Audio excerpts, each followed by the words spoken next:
and delighted to see you all.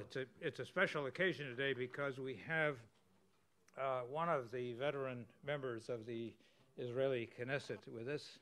He is, in fact, the vice president of the Israeli Parliament, and he is a 11-year veteran of the Arab Movement for Change, which is a Palestinian-Israeli political party. I first knew Dr. Ahmad Tibi.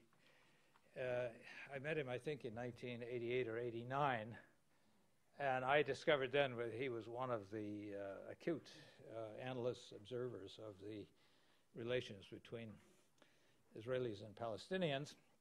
He was a physician then, but had already become well known to leadership figures on both sides, and he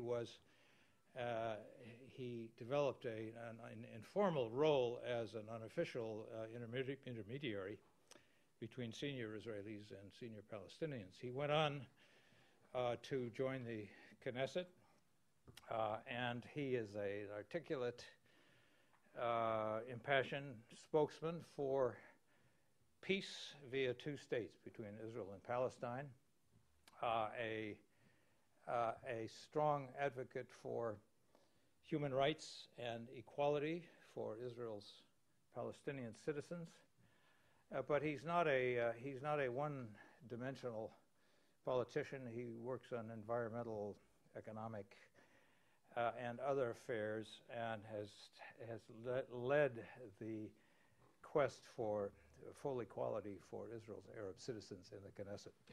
Ahmad will talk about. Well, he'll talk about what he wants to talk about, but I know it will be interesting. And thank you, Dr. Ahmad Tibi, for joining us, and over to you.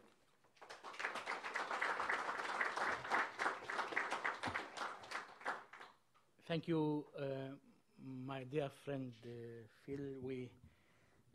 We met in Jerusalem when Mr. Wilcox was Consul General. I do remember Mr. Wilcox as an American official who had a very close relations with Palestinians, and I am very much honored to be here in this place in order to talk about the Middle East issue, both in the peace process or so-called peace process, Palestinian-Israeli peace process, and the issue of the Arab minority inside Israel. Both topics are integrated and correlated. I am not sure how much we as an Arab minority or Arab parliamentarians well known here in the United States, but we are 20% of the population in Israel. We are citizens according to the law. We are part of the Palestinian people, and at the same time we are citizens of the State of Israel. In every personality of every person of us, there are two main components. One is national, we are Arab Palestinians. One is civic, we are Israeli citizens. We are trying to develop both components in parallel to develop our national, cultural, Palestinian narrative, and in the same time to continue struggling our civic rights in order to be equal. Yet we are not. After 63 years of the construction of the Declaration of Israel, defining itself as a democratic state, part of the population, part of the citizens are far from equality.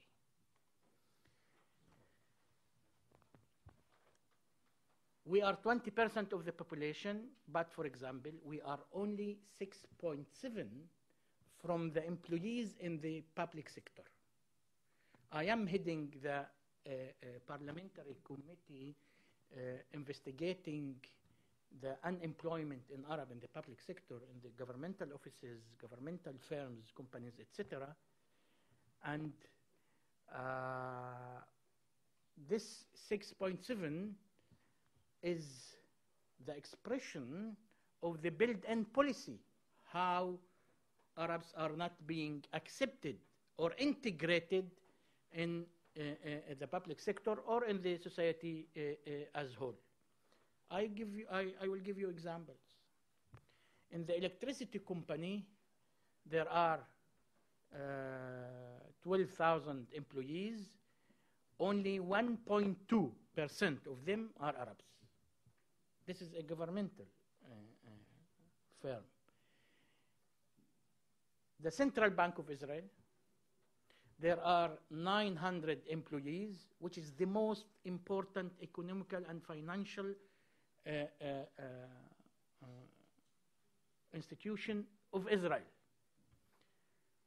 Give a guess how much Arabs are there in this central bank. Two persons. 2 persons? Yeah. 2 persons. Who bids more?